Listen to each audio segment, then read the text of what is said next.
आणि तुमच्या माहितीकरता सांगतो की आमच्याकडं गाड्या आणून माणसं बोलवण्याची पद्धत नाही. 1 महिन्यापूर्वी मी सिंदखेडराजाला मोर्चा काढला, शेतकऱ्यांचा मोर्चा. त्या मोर्चाला सुद्धा मी महिनाभर फिरलो. मतदारसंघापुरताच मोर्चा होता.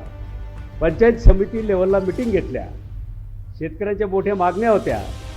कोणालाही गाडीची व्यवस्था नाही, कोणाला घोड्याची व्यवस्था नाही, कोणाला काही व्यवस्था नाही. आपापल्या पैशाने यायचं, आपण गाडीने यायचं, कसं यायचं, आपली भाकरी घेऊन यायचं, पाणी घेऊन यायचं, मोर्चात यायचं.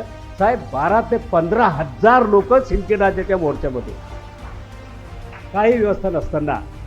याचा अर्थ अंडर करंट मोठ्या प्रमाणावर आहे. अंडर करंट मोठ्या प्रमाणावर आहे. तो खालून करंट चाललेला आहे, वरून दिसत नाही. पण अशा प्रकारचा कार्यक्रम जेव्हा असतो ना, यांच्या उपस्थितीमुळे मात्र तो करंट आता वर सुद्धा त्या ठिकाणी दिसायला लागलेला आहे.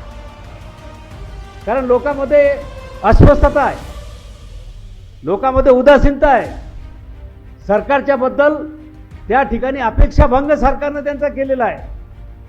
केंद्रात असो का राज्यामध्ये असो, सरकारनं त्यांचा अपेक्षाभंग केलेला आहे.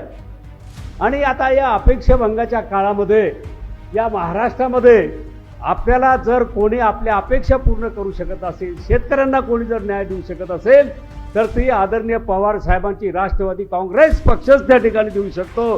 हा विश्वास सुद्धा आता लोकांना हळूहळू त्या ठिकाणी निर्माण होत चाललेला आहे.